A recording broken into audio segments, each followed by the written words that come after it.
Hello and welcome to The Hindu. I am Shiv Sahay Singh and with me is my colleague Shrabana Chatterjee. Joining us today is Mr. Jawhar Sircar, a retired bureaucrat and former Rajya Sabha MP. In his long and distinguished career, Mr. Sarkar has served in West Bengal and in Delhi. He has held several important posts, including the CEO, Prasar Bharati, and Chief Electoral Officer, West Bengal. Today, we will discuss the upcoming West Bengal elections, how the elections are shaping out to be, and what are the important issues. So let me begin by asking you. All elections are important, and this time, West Bengal, we are having this election after a arduous SIR. So we've never seen that actually. So what is your opinion about this SIR, which we've for past 4 months we've been dealing with? SIR need not have been so complicated. I have raised this issue again and again because we have also done intensive revisions. The law says that intensive revision can be done in such and such manner.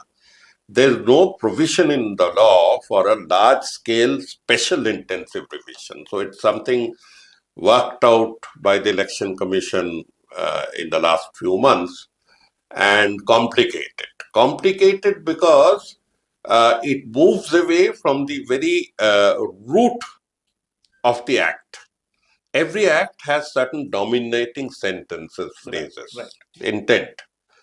The intention of the Representation of the People Act is, number one, 18 years for a voter and ordinary resident. That's all.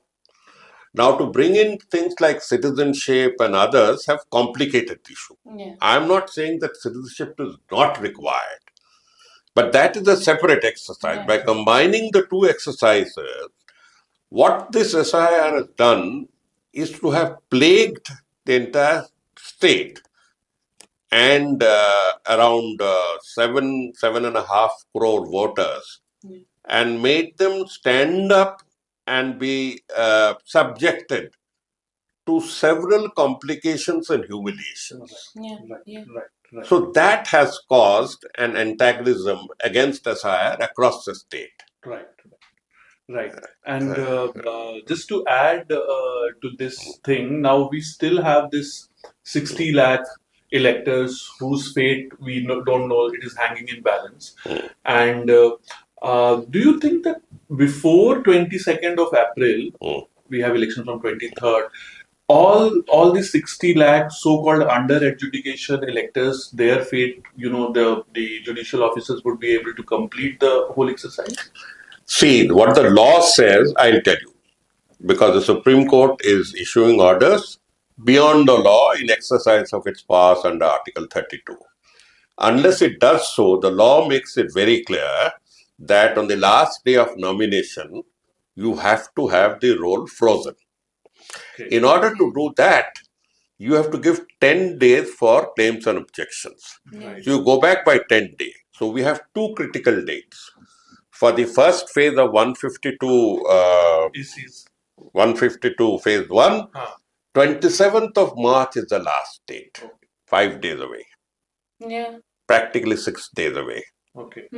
In the next 6 days, they'd have to finish whatever they do in the form of adjudication for 152 seats. In the case of phase 2, 1st of April is the last cutoff date, after which 10 days of appeals will be allowed. Now, at the rate at which it's going on, 50% is an ambitious disposal. So, which means that about 30 lakh names approximately will remain unadjudicated. This is the first time in the history of India a known block of 30 lakh voters are being withheld from the right to vote because a few of them may be suspicious. Just a few of them may be suspicious. This is a travesty of democracy. Yeah. This is a travesty of democracy. And not only that, games have been played in there. That is the more dangerous thing that people have not sort of caught on. So you're suggesting that games have been played? It means that certain communities and certain areas have been... Absolutely. One is a community-oriented one. One party that has targeted one community, especially in the middle Bengal borders, Right. have filed in lakhs and lakhs of objections. Now, the election commission should have risen to the occasion. We did. I have also conducted elections. That if you go and give lakhs of objections, I don't accept. It's malafide. Instead, they accepted it. And the numbers are startling. 11 lakhs for Mushidabad, 8 lakhs for Malda. So if you look at these two minority prevalent districts, so we have 19 lakh people under adjudication. It's a strategic game. Now, if half of them are disposed, we have say around 9.5 lakhs disposed. And the rate of rejection is around 40, I understand. So around 4 lakhs would be rejected anyway. Okay, so got it? So 6.5 lakh people or 6 lakh people, let's say, get cleared. And 9 lakhs out of 19 lakhs are left hanging. So you have 9 lakhs hanging and you have 4 lakhs gone. 13 lakh people would be deprived of the right to vote because one party, in collaboration with the election, or I won't use the word collaboration, with the, let us say, the magnanimity of the election commission, was able to block them effectively from voting. Which means that the margin on which the earlier elections happened would be reduced. But this is politics, so nobody is free from this thing. The other party has done similar games in North Bengal and others, where its chances are low, or western part of West Bengal, but not to such a massive extent. They have been outwitted. Right. For the first time, they've been outwitted. So, heading on to the next question, sir, you have served as the Chief Electoral Officer of West Bengal yourself. How are you reading this two-phase election that is about to happen in Bengal, and something which we have not seen? We were discussing, we were tracking records, like something we have not seen in the recent past. So, how are you reading this? That really doesn't matter. I'll tell you why it doesn't matter.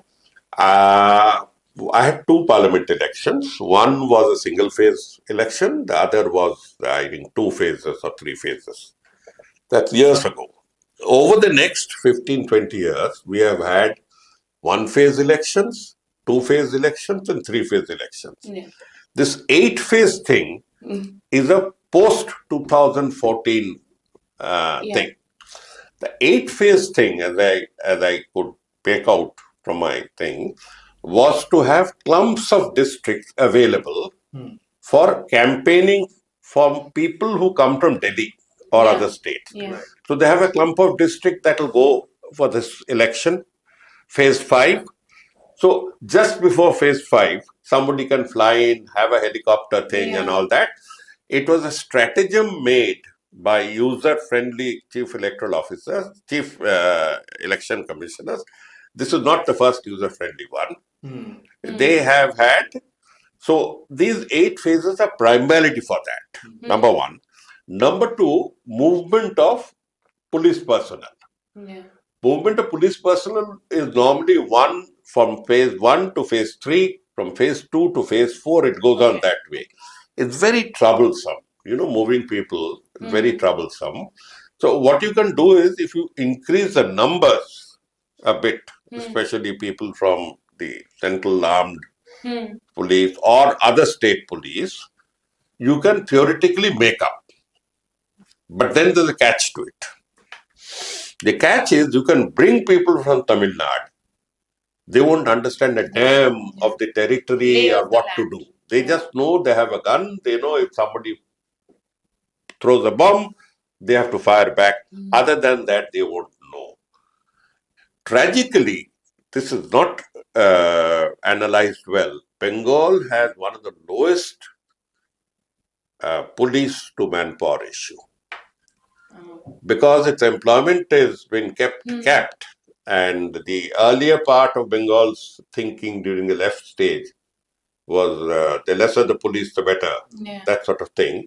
So for some unfortunate reason, Bengal's police to 1,000 population is one of the lowest. So whether you like it or not, you have to bring in other forces. Because of the additional demand, which is there only in Bengal, because of the insecurity and violence that has always happened, that polling personnel will not get into the car until they have two armed persons with them. So the number goes up. 84,000 polling stations into two. Then for every 5 stations, you have a sector. For every 6 stations, you have a sector. That again, you have half a platoon, half a section. That's 5. It goes on, the numbers go on increasing. So 2-phase election and 8-phase elections, in a way, will not affect. Because troubles when they happen, even under 8-phase election, we had troubles in Sitalkuchi. We had terrible trouble after the elections. Yes. All the things that were bottled up for the elections were let loose after the elections. Troubles, if they have to happen, they have to be dealt with through the retributive process. Because preventive doses are not enough. Absolutely. So you're saying that the phases have nothing to do with the electoral convenience. It is for the convenience of Mainly for the convenience. Now, again, what we are seeing over the past 3-4 days is this massive transfer of government officers. In fact, the entire administration has been Uprooted. Yes, we had seen transfers in 2024, but the 1 and 2 officers. So the question is that if you uproot the entire administration, if the new person comes in, will they be able to get accustomed and hold elections? And what is It's behind very difficult. It's very difficult, but then there are two sides to the coin. I'll explain. Number one, new officers are uncomfortable in any area. You know, it's not like being posted from an ED of a toothpaste company to the ED of a shoe polish company. Some things are common. Here, it's a question of people, territories, violence, potential. So it takes a lot of domain knowledge.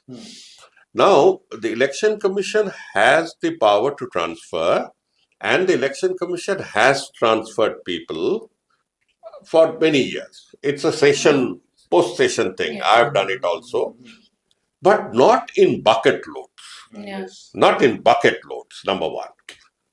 In the transfer in Bengal, there's a certain bias from the Election Commission. That's absolutely clear. That this chief election commissioner, who does not appear to be very sound and normal, and I'm not the only one who feels about it, the entire opposition has it, people of Bengal have it, he is playing his own vindictive game and getting away with it. But then again, there is another side to it. The first person to be removed is the chief secretary immediately. Tragic. Chief secretary of a state is decapitating. It's like Khomeini. But the person who was selected as chief secretary herself was made chief secretary over the heads of 9 others. This has never happened before. This has never happened before. You know, you have to suffer people you don't like. So, choice of chief secretary is between 3 and 4. It's never extended to 6. Now, it going over 9, 4 batches of officers, and the 4 batches after her, because she is on the shadow, they never saw about 12 to 14, 16 senior officers who run the government are totally superseded and angry.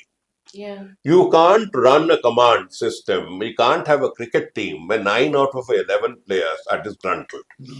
She thinks that just because she has the blessing. So there it was quite, let us say, provocative. So there's a justification there. Home Secretary has always been done. Bechara, he's always this fall guy. The DG, the Commissioner of Police. Commissioner of Police was transferred last time. The skill and speed and what shall I say, the enormity of it shows a mind of a person who's not really behaving normally. I think the man has lost his bearings. But again, come back to square one. This state government has transferred over 100 in the last 1 month. Over 100%. And they are also in a new zone. Remember, when you take a district magistrate off from Jalpaiguri and post him or her to Calcutta, she has a baby daughter. She has a baby daughter in a nursery. You're not thinking about it. Her husband has managed a posting somewhere near just to be there. You're not looking at the human side of it all.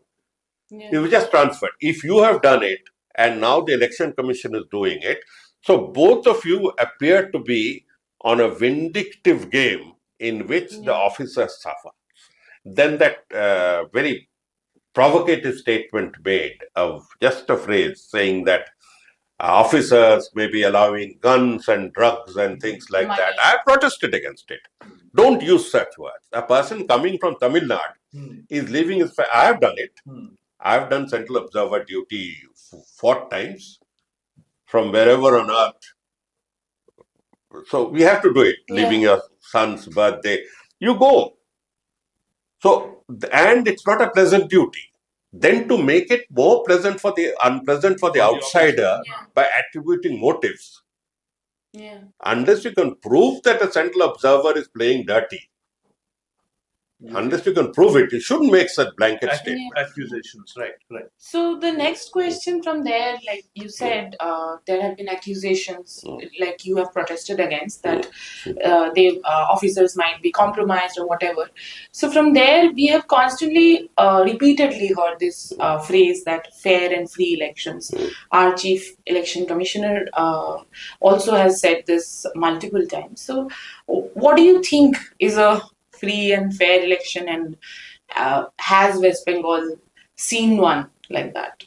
No, free and fair elections have happened, save and except exceptions.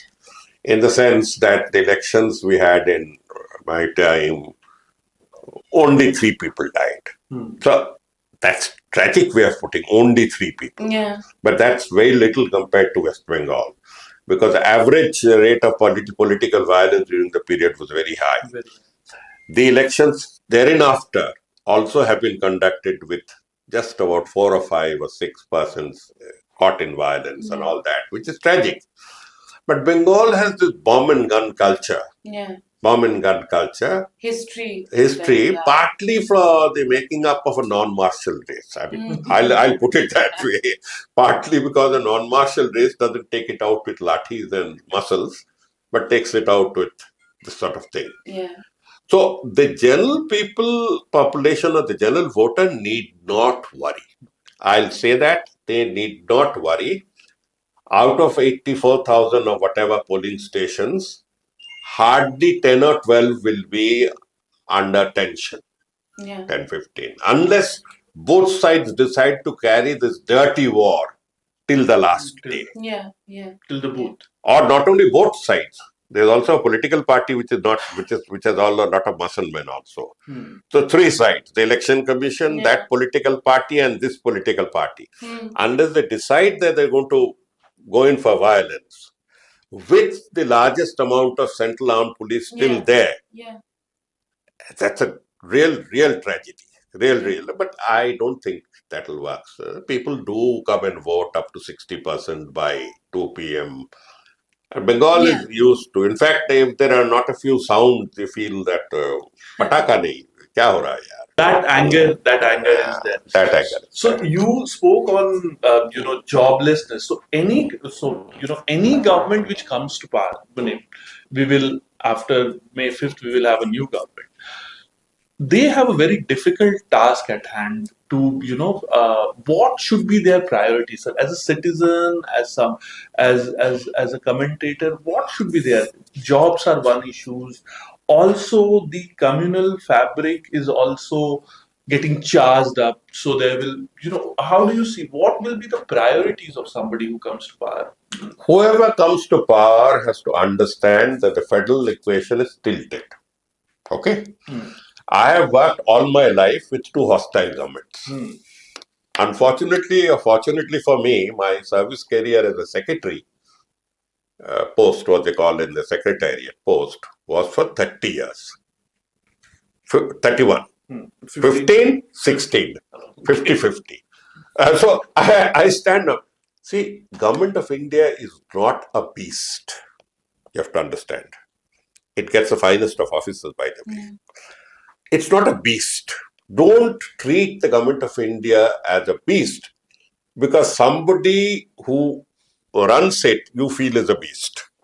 Don't personalize. This personalization is a factor of a poor worldview. People who are deprived of real education, God bless them, have these constrictions. You have to rise up. Whichever comes to power would have to come to new terms with the government of India. You can't kill every government of India scheme and put a duplicate scheme. You can't go on ranting all the time. You have to have blow hot, blow cold. Blow hot, blow cold. So that's one. Because the scheme that matters for job are PLI. That is the production linked incentive scheme that Gujarat alone has cornered 40%. And that is the type of shameless bias that only, what shall I say, half-educated person with no vision can do. Never before in Indian history has this happened. 35-40% of PLI of all of India there. 50% of all the illegal immigrants caught at the Canada border also from one state. So that is something absurd. You have to work a workable relation with the government of India. You have to get people here to open up industry on an assurance that I'm not going to show you a dagger and ask you for 6 crores. You have to do that. Instead of holding this fancy business summits and all that, everybody knows it's hogwash. You couldn't repeat Vibrant Gujarat. Vibrant Gujarat, remember, everything was fixed before the meeting. And here you expect just because the same 7 businessmen come and take photographs with you, the same 7 will increase their volume of investment by even 5%. Every year they say. Every year the same 7 or 8 people come and take photographs because they are doing business here. They have to please the person here. What about the flying visitors? They come and make and then they go because they know that's not conducive. One good thing Mamata Banerjee has done is stop bunds in a way. That's all right. But every time she takes out a procession, which is about once a week, the whole city comes to a standstill. That's worse than a bund. So on that note, we wrap our discussion. Thank you, sir, so much for speaking to us. And for more videos, follow The Hindu and subscribe to our channel. Thank you.